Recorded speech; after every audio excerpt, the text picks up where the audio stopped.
Hi, welcome back to Central Line. I'm your host, Katie Berlin, and my guest today is Stacy Pursell. Stacy, welcome to Central Line. So glad to have you. Thank you so much, Katie. I'm happy to be here. If people listening have been paying attention, they may have noticed that Stacy's name has shown up a few times recently in our publications. So in Newstat and in Trends, Stacy's been a contributing author writing about retention, recruitment, all those good things. So if her name sounds familiar, I'm sure you've seen Stacy around on the circuit. I feel like we've been crossing paths for a long time, and I'm so glad to finally get a chance to sit down and chat with you. Stacy, would you mind just letting us know a little bit about yourself and what it is you do? Yes, sure. Thank you, Katie. So Stacy Pursell, I've spent the last 26 years in executive search and recruiting. I started out my career working for a large international executive search firm, and I was placing people with Fortune 500 companies, specifically in the food and beverage industry.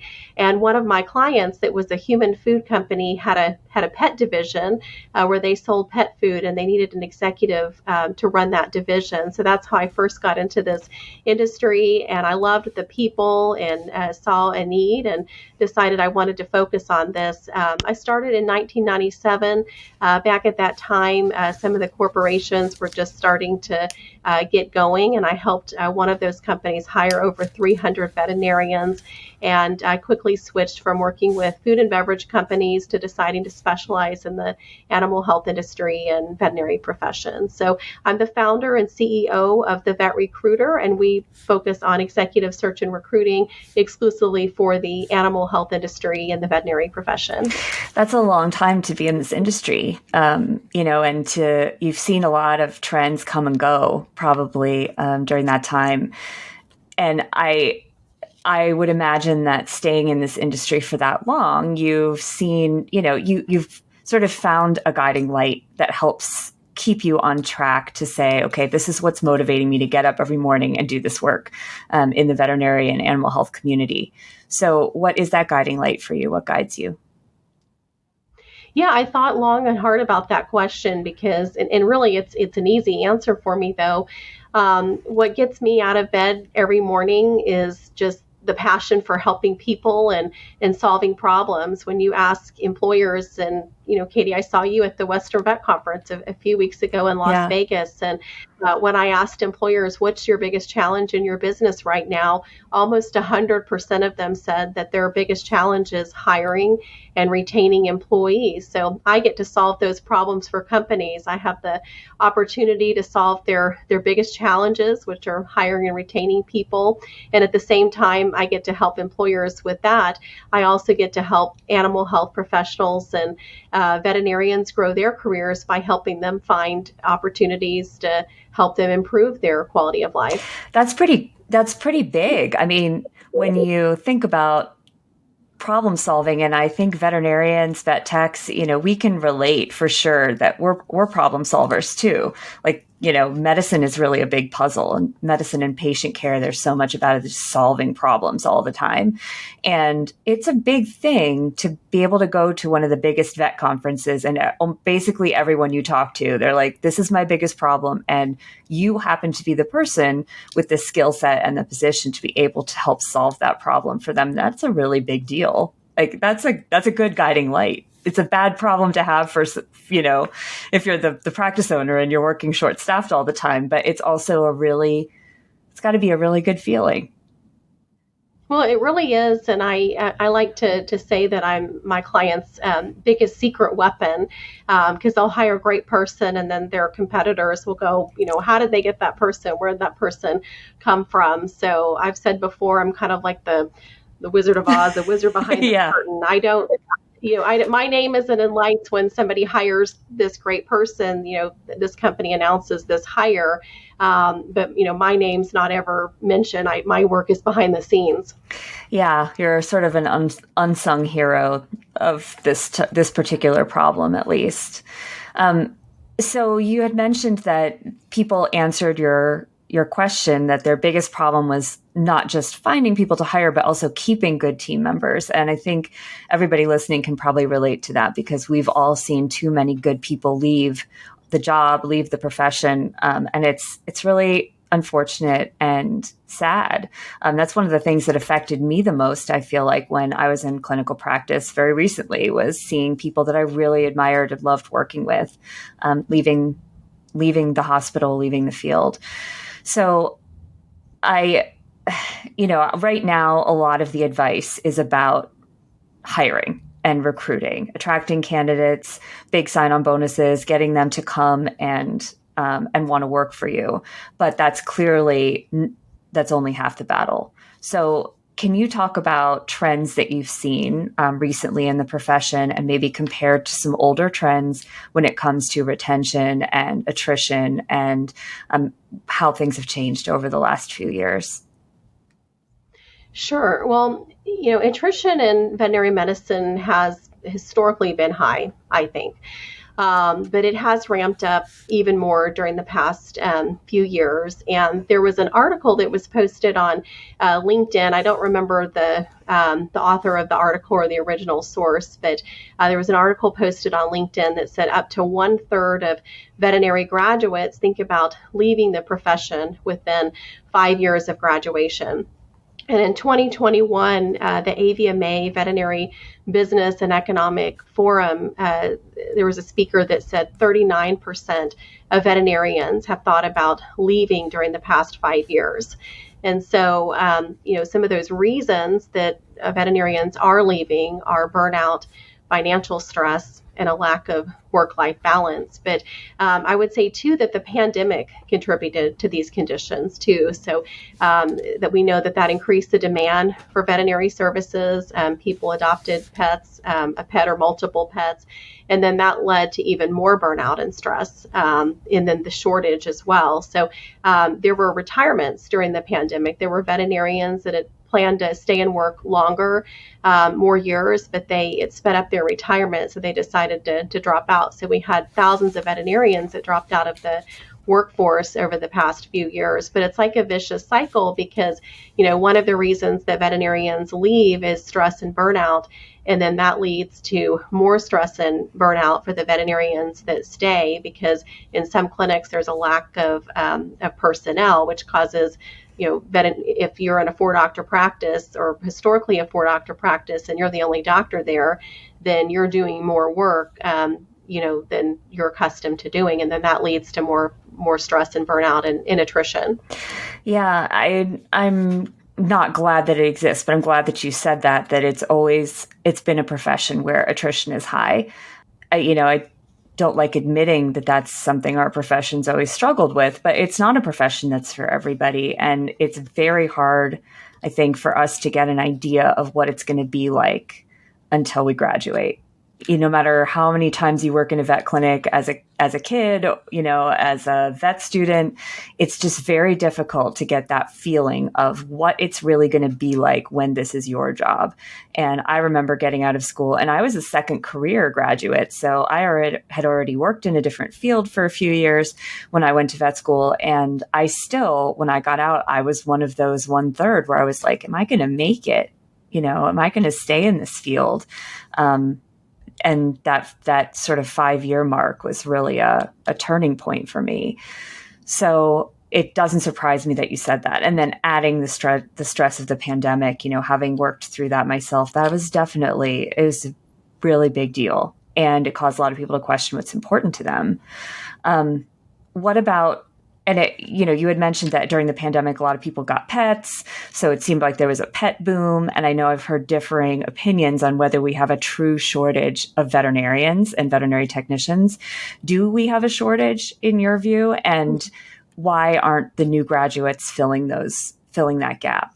Yeah, so that's a great question. So it's interesting, in my opinion, that there's even a debate on, is there a shortage or is there not a shortage? If you sat in my seat, you would know that there is definitely a shortage, because my phone rings off the hook all day long with practices that are trying to hire a veterinarian. Some that have been trying to hire for months, 6 months, a year. They've been running ads for some of them for over a year, especially in some of these rural areas, and they get no applicants. They can't find anybody. But so I look at the data. So the national unemployment rate for the whole country was 3.6 in February, which was just last month. But according to the job search site Zippia, since 2013, the unemployment rate in the veterinary profession has decreased from 1% to 0.2%. So that's almost no unemployment. So any veterinarian who wants to have a job has a job, and there are not unemployed veterinarians lining up looking for a job. If anybody wants a job, they can easily find one, and if they're looking, they get multiple job offers. And so here's some more data. And this is going to be the case for the foreseeable future. So the Bureau of Labor Statistics, or the BLS, in September of last year said that veterinarian jobs are projected to grow by 19% between 2021 and 2031. So we're already 2 years into this because we're in 2023. So the BLS is projecting 4,800 openings for veterinarians each year on average over the next decade, with about 1,680 of those representing brand newly created positions.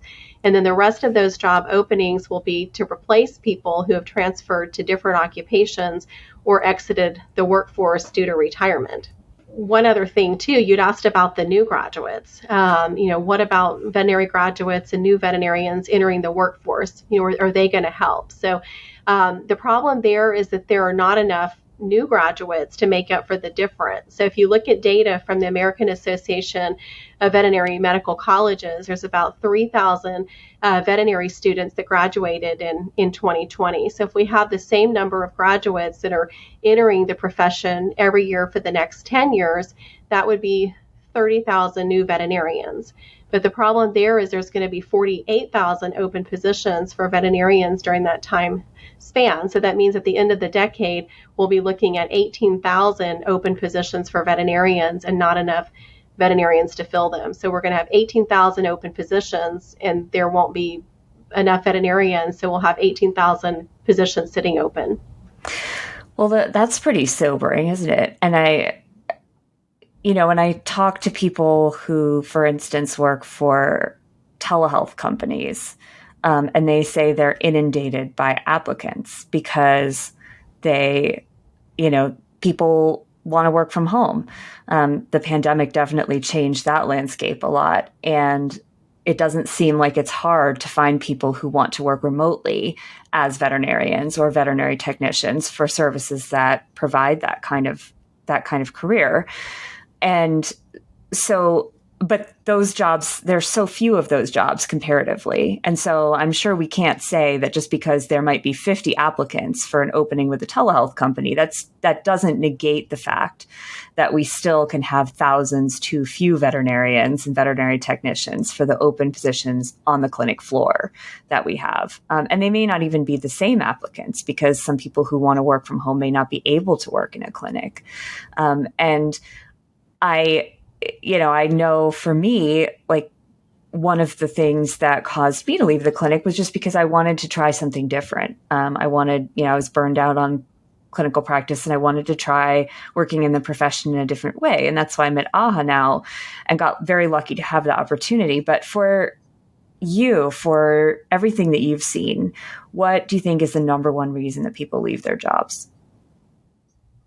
Well, I was going to say too, about what you just said. So, during the pandemic, during the lockdowns and people staying at home, people were saying, everybody's working from home.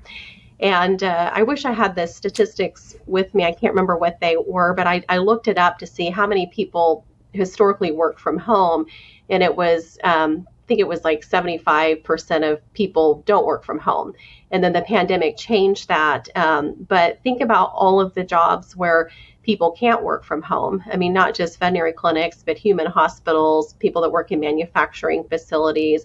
There's a tremendous amount of jobs that don't allow people to work from home. But the pandemic did change this a bit with the veterinary profession and with telemedicine becoming more popular. I was talking to a veterinarian at the Western Vet Conference, and she had transitioned from working in a clinic. One was for health reasons, the physical demand of working in a clinic and lifting pets was one reason, but also just the work-life balance, the flexibility that she was able to gain by working telemedicine. And she had an app on her phone with the company that she was working for where she could pick her schedule, and she likes to work evenings. So she can have her days free and work in the evenings. And she was making enough money to, support herself by working when she wanted to work. So that is definitely something that did change. And so now I've forgotten your original question. If you could ask that again. I was curious about what you've seen, even anecdotally, as the number one reason that people leave their jobs in vet med. Okay. So the thing that I hear the most in my recruiting practice, because I talk to veterinarians all day long, and our firm is placing veterinarians both in practice and also in industry. But the veterinarians that I talk with that are in practice that are wanting to leave, the number one reason that they give me is burnout. Other reasons are lack of work-life balance, the scheduling. They don't really see a career path in some cases. They feel like they're doing the same thing that they've done for years. I talked to a lady last week, and she said, I feel like I work 24/7. She didn't have the boundaries in place. So those are the most common reasons that I hear. Yeah, that's interesting that you mentioned kind of feeling stuck, that lack of growth and development opportunity, because I think a lot of us choose this field because we know we're not going to be bored, right? I mean, vet med is a lot of things, but it's usually not boring. And I knew every day was going to be different. And I felt like, you constantly are learning and learning. And I'm definitely somebody who loves learning. Like, you can always see piles and piles of books behind me because I'm constantly cycling through books and wanting to learn more. And I still felt stuck as an associate vet. And I don't think I'm alone in that. As you mentioned, I know I'm not alone in that, in feeling that there just wasn't a place to go. If I didn't want to own a practice, I didn't know how to grow, other than just making sure I was practicing the best patient care that I could. And as a field of go-getters, of people who have been striving for a long time and usually do well in school and are used to getting what they go after, it's hard to graduate and just put the brakes on and not be that way anymore, and not have goals and things to strive for and places to go. And so I wonder if that's something that, that would be worth us kind of investigating further as a profession. I think we are probably doing that. And I think the more we can do that and talk about it, the better. Would you agree with that? It's gotten a lot better, though, I would say. Yes, I would, but at the same time, it's so much better in terms of the opportunities available to veterinarians than it was, 25 years ago. When I started placing veterinarians in 1997, the majority of the veterinarians that I talked with either owned a practice or they were an associate in a practice. But the corporatization of veterinary medicine, even though sometimes it gets, a bad rap, it's actually done some very positive things for the profession. So, some of these larger corporations will put veterinarians in, regional leadership positions, quality control. Some of the corporations really do offer a career path. You can be a medical director without having to go to the bank and take out a loan to open up your own practice. And then even in industry, there's so many interesting opportunities available in industry or nonprofit associations. So I see more jobs for veterinarians, today than I did 20 years ago or over 25 years ago. That's great. Yeah, that's a good point about corporate ownership of vet clinics. Definitely does open up a lot more tiers of possibility for veterinarians who don't necessarily want to be practice owners. And I have seen that for sure make a difference in my peer group. But so I want to switch tracks a little bit from, the idea of okay, here's why people leave, to how can we try to reverse that trend. And I know there are a lot of people listening who are like, please tell me how to keep my team members because I've been hemorrhaging them and I don't know how to make it stop.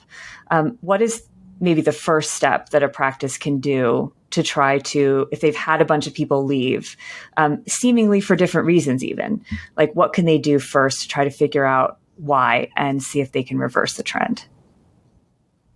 Well, the first step that I would recommend a practice do that's experiencing turnover is to find out what is the reason that their employees are turning over. So one thing they can do is they can conduct an exit interview with the team members that are leaving. And, that might feel, embarrassing, or maybe you don't want to, hear the reasons. But, what exit interviews are, they're confidential conversations conducted by someone at the practice with the person who's just handed in their resignation.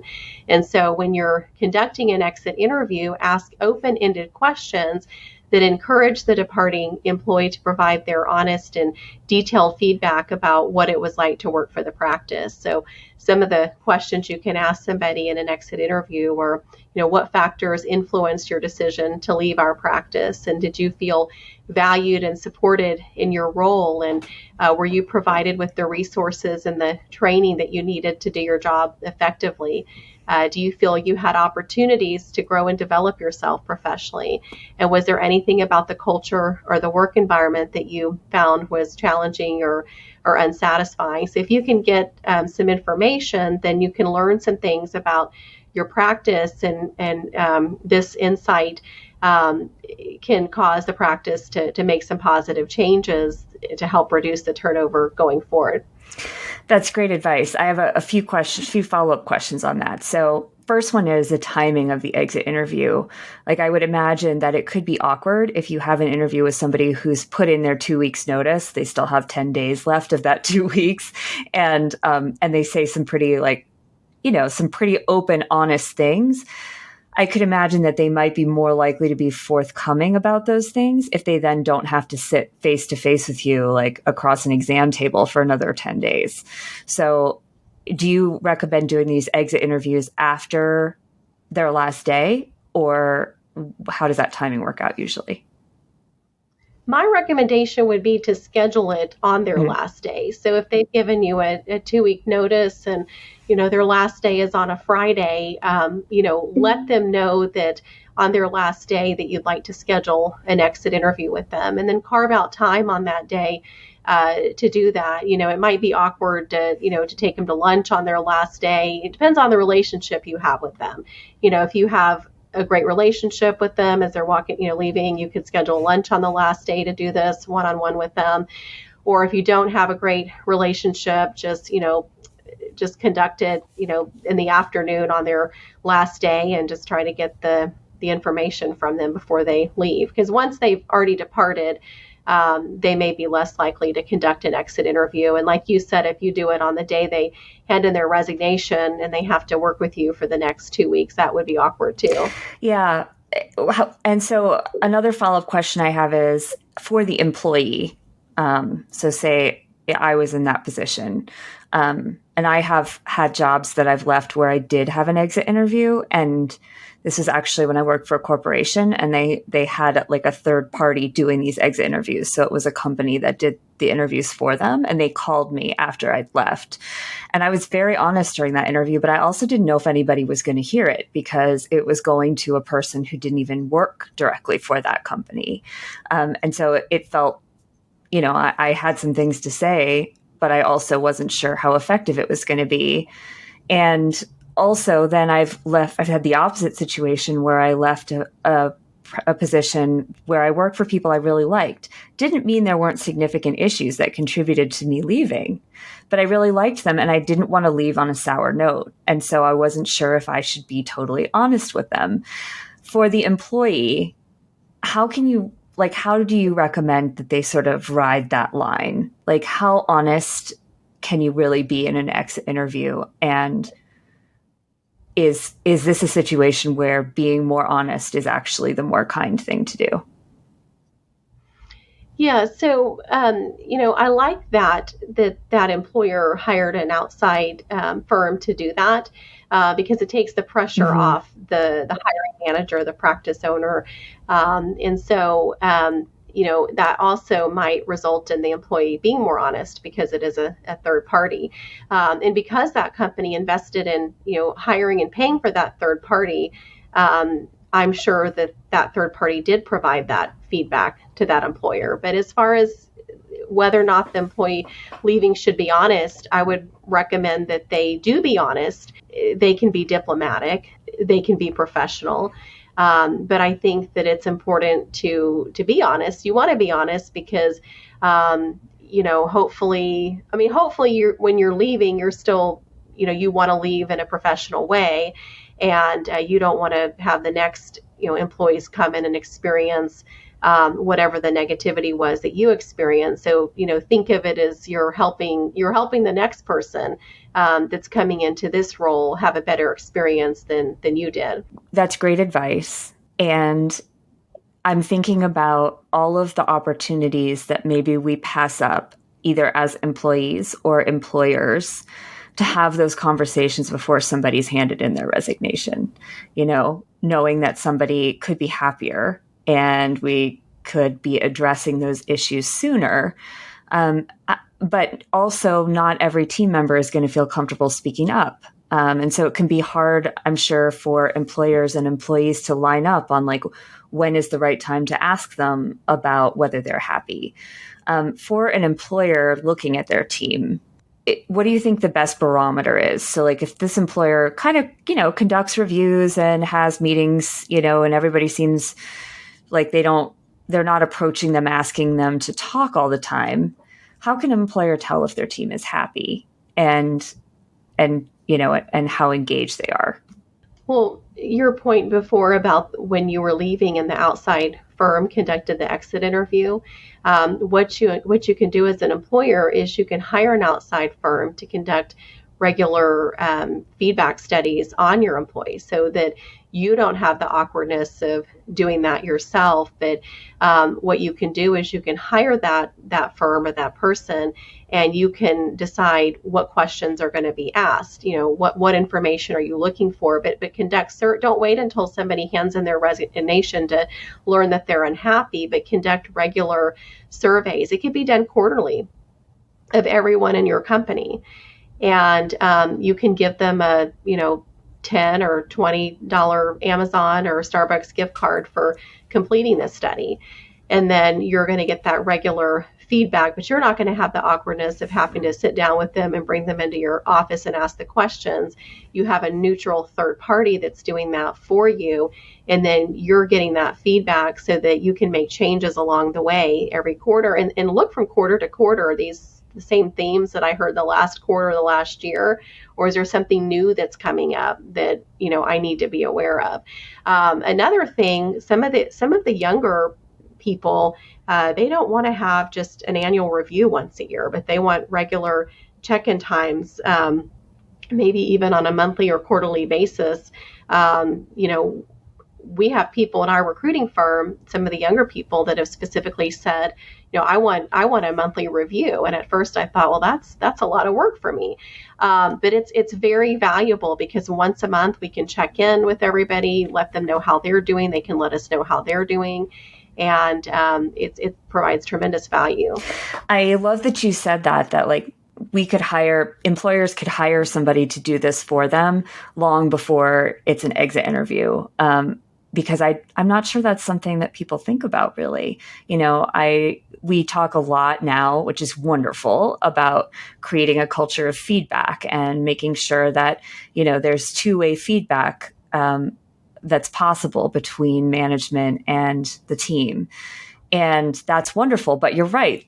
There are also things that will be hard for employees to say directly to the person, especially if that person is the person who's responsible for some of the things that might be making them unhappy. So as far as a third party to do this, where can employers find these third parties? And how can they get that kind of arrangement set up? And also, is this typically within the realm of possibility for a private practice? Sure. You can, there's outsource companies that specialize, because some of the veterinary practices, especially if they're smaller, they may not have or have a need for a whole HR staff on site, like a bigger company would. And so there are firms that specialize in providing human resources services for smaller businesses. So you can actually outsource that to a company that specializes in providing human resources services. And, you know, I know a company or two. So, after this podcast, if somebody wants to reach out to me, I could hand over a referral. Awesome. Well, I really like that idea, and I know I would have appreciated having that at certain points, is having somebody ask me to be honest with them about how things are going during that time before we were in a crisis situation. Because I have been in clinics where people hired a consultant to come in and like figure out what's wrong, basically what troubleshoot our culture. And at that point, by the time most people hire that person, I feel like it's pretty bad.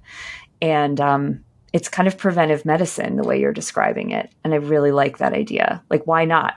Well, it can be awkward when that consultant comes in, and at that point, everybody knows there's an issue, and this consultant's here to try to figure out what the problem is. But by having those regular, quarterly surveys, hopefully it doesn't lead to a big problem where you have to bring in the consultant on site. Love it. And I also, this is sort of segueing me into something else that I wanted to ask you about, because, this is sort of the intersection between attracting team members and retaining them, is the question of hiring bonuses, like sign-on bonuses. So I know that if I were an associate in a practice right now, and I knew that people were advertising like $100,000 sign-on bonus for an associate coming into the practice, and I was still working there, and I was just getting paid what I was getting paid, I would have something to say about that. And I would want somebody to ask me what that thing was. And I don't know if people are asking. So first question is, do you think sign-on bonuses are working to keep people at practices? I mean, I could imagine they're helping to attract them, but are they actually helping retain people?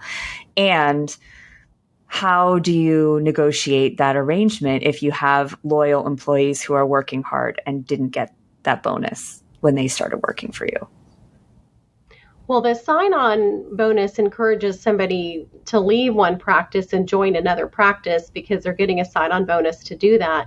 But the sign-on bonus doesn't keep them there. I mean, depending on what the arrangement is. So they might have to, stay a year or pay it back. But a retention bonus is what can keep them there, because we're seeing some practices that are offering a sign-on and retention bonus, where you get your sign-on bonus up front in the first year, and then the retention bonus for staying the second and third year. So your question, if you're somebody in a practice and you've been there 10 years and your practice just hired somebody and offered them a sign-on bonus, you might be thinking, well, I need to leave this practice and go to another practice so I can get that sign-on bonus.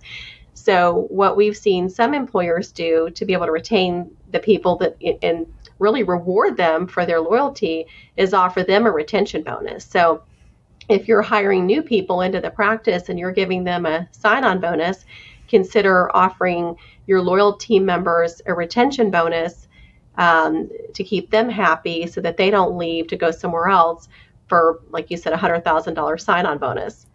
Yeah, it's kind of like, I mean, we hear this with clients, right? I mean, if we have like a new client special where they get a discount on this or a free first exam or something like that, and then your clients who've been coming to you for 25 years, like 6 different pets, you've seen their kids grow up, and they're like, wait a second, like, what about me? Where's my loyalty reward? And it's no different, if you're working hard in the trenches and seeing people get offered these enormous sums of money.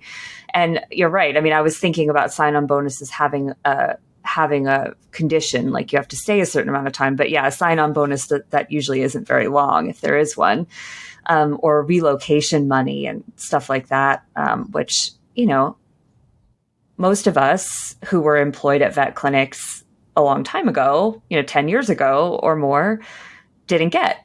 And I think it's so important to be open and transparent about that with your teams. They don't find this out in a job ad and then to pacify them, offer them that thing. like offer them the thing first would be my advice as an employee.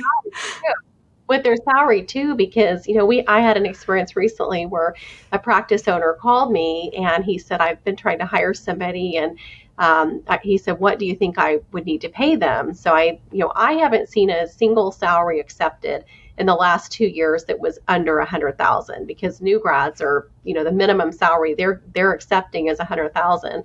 So this practice owner was paying all of his current veterinarians $90,000. And he said, what is it going to take to hire somebody new? And I said, well, at least 100,000, and that's going to be for a new grad. And then with the experience, it's going to be more. And he goes, well, I only pay my current veterinarians 90,000. And I said, well, then they're a flight risk. I said, if you don't bump their pay up to at least 100,000, then they're at risk of going somewhere else. And I don't think he had thought about that. But if you're hiring new people in at a higher salary than you're paying your current veterinarians, and your current veterinarians find out about that, and they probably will at some point, that they're going to start thinking, well, I'm not getting what I'm worth in this market. I need to start looking for something else. Yeah. And even if you give it to them if they come to you and ask for a raise and then you give them the pay increase, it feels a little bit dishonest that they had to find out and come and ask you. And that would change the relationship, I think, for me anyway. This AHA podcast is brought to you by CareCredit. CareCredit understands that all veterinary teams are busier than ever. To help patients get the care they need, the CareCredit Health and Pet Care Credit Card allows clients to access a budget-friendly financing experience anytime, from anywhere on their own smart device. They can learn, see if they pre-qualify, apply, and even pay if approved, all on that smart device. With just a tap, they have a friendly, contactless way to pay over time for the services and treatments their pet needs, whether it be a general, referring, or specialty hospital, as long as they accept the CareCredit credit card. I have one more question for you about this, which is sort of related, but I hadn't planned to ask you, but it's just rolling around in my head now. But I was always paid on pro-sal, so I had a base salary and then got a percentage of production. I had negative accrual. So if I went on vacation and I didn't make enough to cover my base, then I would be in the hole for the next month. And that's been under debate a lot lately. It used to be the standard. When I graduated in 2009, it was the standard. Everybody was getting paid that way. Now we're talking about new grads sometimes getting $150,000 for that first year. And I know that even with inflation and price increases since 2009, and I did graduate during a recession, so I realized there's a difference, but there's no way that I could have made back $150,000 in production my first year out of school. So I'm just wondering, are we just sort of suggesting to people that they pay these higher salaries to keep bodies, to keep their workers, even if there's no way that they're generating that amount of income? Yeah, so that's a question that I think about every single day, because practice owners will say, well, if I pay this salary, how is this new grad going to, produce that? And, I think that's happening in some cases. I think that they're offering a new grad a salary that may not be, may be unsustainable, because they may not be able to produce that in the first year. And so, I've thought long and hard about that. I'm not a practice management consultant that gets into the, is this practice profitable? The conversations I have are about salaries, but I will say I saw something the other day that, so in my search practice, the majority of the offers are pro-sal. There are some that are straight salary, but the most common way to pay is pro-sal. And not only are the salaries going up, but the pro-sal percentages are going up. I used to see 18 to 20%, and then 20 to 22. Now we're seeing even 22 to 25% on pro-sal, and no negative accrual. It's become very out of fashion to do the negative accrual. So especially the newer graduates don't want that. They'll turn down a job if there's negative accrual. Yeah, I support this. Yes. And so, hopefully if you hire that person, especially a newer grad, you're going to retain them. So I don't know what the answer is. I don't want to practice to lose money the first year, but hopefully, you have a great culture and you can look at this person as a long-term investment, that if we provide them the mentorship and a great culture, they're going to stay there year 2 and year 3. If they leave after a year, you really have to look in the mirror and say, okay, why did this person we invested in leave in year 2? And it's probably because the mentorship wasn't there, because that's the number one thing I hear from doctors that have started a practice and they leave after year 1 or 2. The mentorship wasn't what they were expecting it to be. That's a great point. And mentorship comes up a lot in other discussions that we've had. And in fact, AAHA has a new mentoring guideline coming out this summer because it is such an important thing. And people, I think, feel overwhelmed by the idea. They think that training is mentorship, and it's not. Mentorship is a completely different skill set that a lot of people just haven't had the chance to develop. So, I like that answer. I think as veterinarians, at least, and I can only speak for associate vets because that's the role I spent the most time in, but I sort of felt like I was only valued for that dollar amount. But in almost every other profession, like the dollar amount that I brought into the practice, but at almost every other profession, people get a salary that can't be based exactly on dollars in, dollars out. Apart from somebody who works solely on commission and sales, it's very difficult to gauge somebody's actual value with like a checks and balances sheet, and the value of an employee goes so far beyond that cash amount in terms of like what you contribute to the culture. Are you getting along great with the rest of the staff? Are you a great communicator with clients? Do you bring in a little bit less money, but clients keep coming back to see you because they trust you? These are things that you can't necessarily value in dollars. And I always felt a little bit odd about being paid solely based on my production, and having that sort of not be part of the conversation. And then when I got out of clinical practice and I was just going to get a salary for like being a vet in a different job, it seemed insane to me. Like, what? How do you know how much I'm worth? I don't even know how much I'm worth. And it was very strange transition to sort of the real world. So I hope that in the next few years, we start to see a little bit of a shift in how we think about associate veterinarians. I think it's already starting, like you were alluding to. And I think that would be a very positive thing if we could stop talking about associates solely in terms of numbers. Well, it is interesting because, like I said, the majority of offers that I see are on ProSal, and there is a debate with this. But some veterinarians, they only want to be paid on ProSal, and some veterinarians don't want to be paid on ProSal. They only want to be paid on a salary. So some practices do it one way or the other, but what we've seen recently that's become more popular is where the practice builds an offer around what that veterinarian wants. So there'll be practices where some of the doctors are on ProSal, some are on salary. So they'll get with that individual and say, how do you want to be paid? Do you want to be paid on salary? Do you want to be paid on production? And even the benefits. We have practices that are customizing, and I'm not talking about benefits like, medical or dental or 401k, because those are usually locked in, but things like, we had a veterinarian negotiate, books for continuing education and training, or more CE, or maybe I want to go to this particular conference to learn this new skill. So customizing some of the things that you do have flexibility to customize. Maybe this person wants more vacation time. Maybe this person wants to do more CE. Just figure out what it is that's important to that person you're trying to hire, and try to, have some degree of flexibility with them. I love that. Yeah, I'm very in favor of that trend. Like, not every employee is the same, and not every employee is going to value the same things. So love that.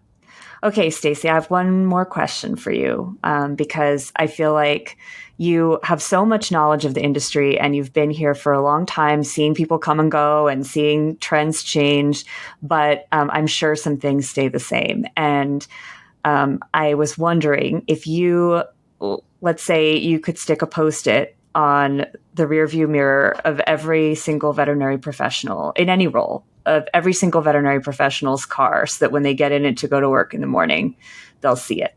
What would it say? One day or day one? Love it. Does that have specific meaning for you personally? Well, some people have a tendency to say, one day I'll do this, whether it be the owner of a practice, one day we'll do this, one day we'll make this change, or whether it be, a veterinarian. Maybe somebody is in a practice situation and they're very unfulfilled, they're not happy, but they don't do anything about it. They go, one day I'll do something about this. Well, you can continue to say, one day I'll do something, or you can say day one, I'm going to do something now. So it really comes down to being proactive instead of being reactive. I love that. I fully agree with you. And definitely a lot of great things have happened in my life when I decided it was day one. But it is not always, it's definitely easier said than done, but it's a great reminder. Stacy? It's hard to make change, but if you don't make changes, then you're not growing. If you're in the status quo, and then there's other people that are, they're moving forward, and you're staying stuck. So if you're stuck, whether you're an employer or whether you're, a veterinarian in a practice, get unstuck. Change is hard sometimes, but sometimes changes can be very positive. I love that so much. Stacy, thank you so much for spending time and sharing all of your wisdom with us. You always have great tips for everyone to be able to actually go out and change what they're doing if it isn't working for them. We'll put your contact information and website in the show notes today, but do you want to just let everybody know where they can find you? Yes. So I'm very easy to find. My website is www.thevetrecruiter.com, and my email is Stacy, it's Stacy at thevetrecruiter.com. And Katie, thank you so much for inviting me here today. It's been a pleasure. It's been a lot of fun. For me too, Stacy. Thank you so much. And hopefully I'll run into you again at a conference soon. But for now, it's been great to connect. And thanks to everyone for listening. We'll catch you next time on another episode of Central Line.